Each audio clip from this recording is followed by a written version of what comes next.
Les titres de la semaine. Cœur de chantier, artistique et participatif. Opéra, Idoménée enchante la maison de la musique. Les terres australes et antarctiques à l'honneur. Il y a une fleur bleue. J'aimerais qu'on lui fasse un cœur en 2 couleurs. La blanche.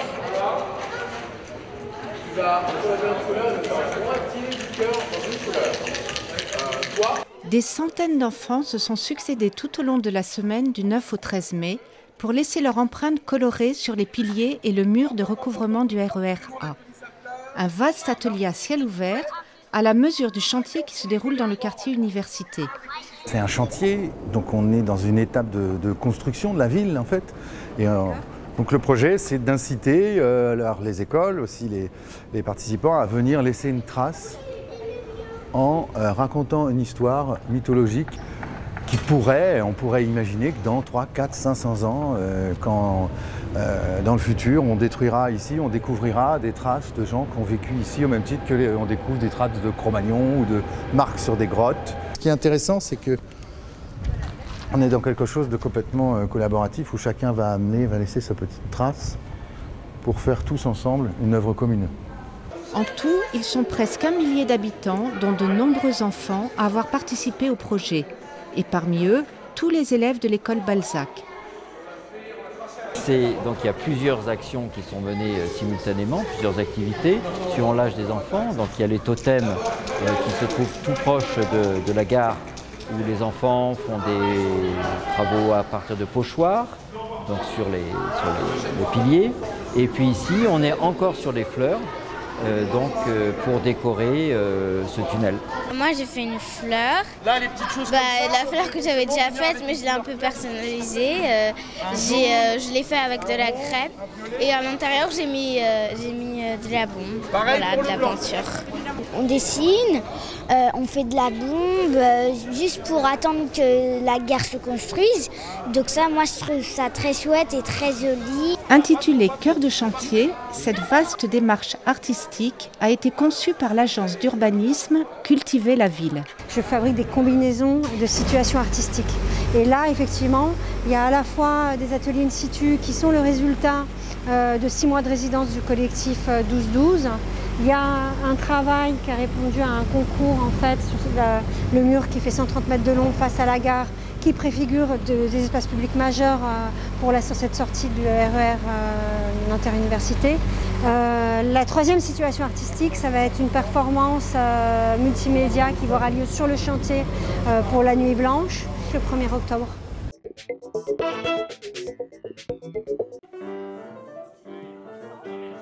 Comme chaque année depuis plus de 20 ans, le chœur nantérien Les Goûts Réunis présentait son œuvre à la Maison de la Musique. Cette année, c'est l'opéra de Mozart, Idoménée, qui a été choisi.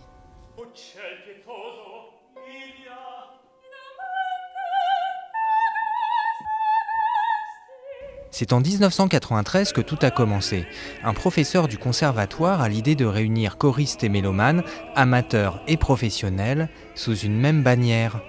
Je suis professeur depuis 30 ans à Nanterre, donc très amoureux de la ville et de tout ce qui s'y fait. Et j'étais triste un petit peu de me rendre compte que tous ces petits univers-là de la musique, qui partagent parfois les mêmes œuvres, les mêmes projets, se rencontraient jamais. Mais je trouvais dommage qu'il n'y ait pas d'échange, qu'il n'y ait pas de partage, qu'on décloisonne pas un petit peu le truc. Et les Goûts Réunis, c'était vraiment ça au départ, et ça l'est toujours 20 ans après. C'était qu'on se prenne un objectif, un grand projet, un opéra de Mozart par exemple.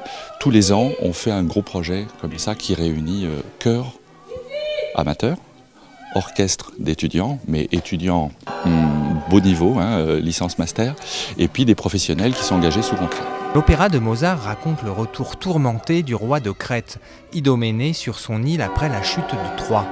Une œuvre de près de 4 heures dans sa version originale qu'il a fallu adapter. On est dans une forme hybride, concert, mise en scène. On n'est pas vraiment dans une mise en scène avec décors, costumes, etc. On est vraiment dans une forme de concert, mais qui va utiliser tous les codes de la mise en scène. J'ai écrit un texte qui permet de fermer effectivement certaines ellipses que l'on fait pour pouvoir continuer la fable. Et le texte me permet à moi aussi d'exprimer des choses, des visions que je peux avoir sur des personnages, et notamment ce roi Idoménée, qui est un personnage... Tous les personnages dans ce spectacle d'ailleurs sont très très ambivalents. Et c'est ça qui m'intéressait de faire ressortir. On a travaillé donc les paroles, la musique, le rythme, et on doit apprendre par cœur.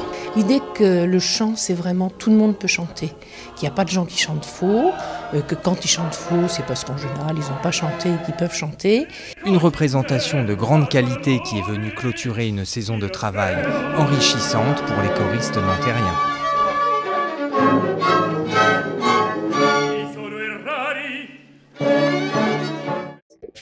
La suite en bref.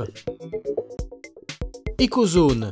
Samedi 21 mai, le parc des anciennes mairies accueille dans son cadre verdoyant de nombreux stands, spectacles et animations.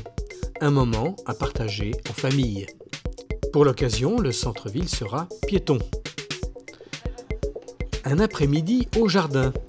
Si vous voulez participer à la vie du jardin partagé, le Centre social et culturel ICO vous propose de venir creuser, semer et récolter le 19 mai de 14 à 18h. Pour plus d'informations, contactez le Centre social au 09 52 74 91 42.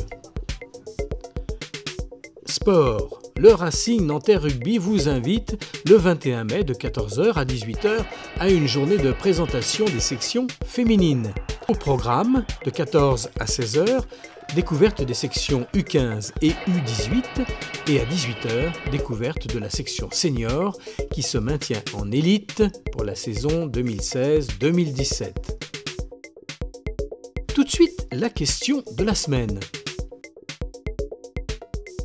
Les terres australes et antarctiques françaises seront les invités du festival Écozone qui se tiendra du 17 au 23 mai. Pouvez-vous nous expliquer pourquoi vous les avez invités? Pourquoi on a été si loin pour parler de notre quotidien?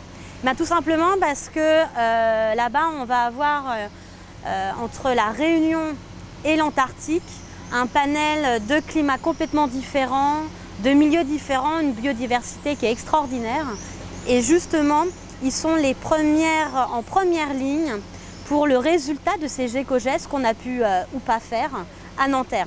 Et c'est vrai que nous, notre difficulté, c'était d'expliquer aux Nantériens de rendre visible cette pollution de l'air qui est invisible. Et justement, on l'a traduit en allant en voyage dans les terres australes. Donc, on a invité le directeur de la réserve, Cédric Marteau, qui est la plus grande réserve naturelle française, à nous expliquer l'impact du réchauffement climatique sur cette biodiversité, puisqu'on considère que les terres australes, c'est un laboratoire à ciel ouvert, où justement on voit tout de suite l'impact de ces actions, que ce soit le réchauffement climatique, les déchets, notre pollution de l'eau, de l'air. Et en même temps, lors de cette conférence, on va partir en voyage, on va partir à la rencontre des manchots ou des albatros, comme vous pouvez voir sur cette exposition. Et on espère avoir un message justement d'espoir, puisque quand on commence à faire ces éco-gestes, eh bien, il y a des résultats immédiats. Merci de votre attention et prochaine édition le 23 mai.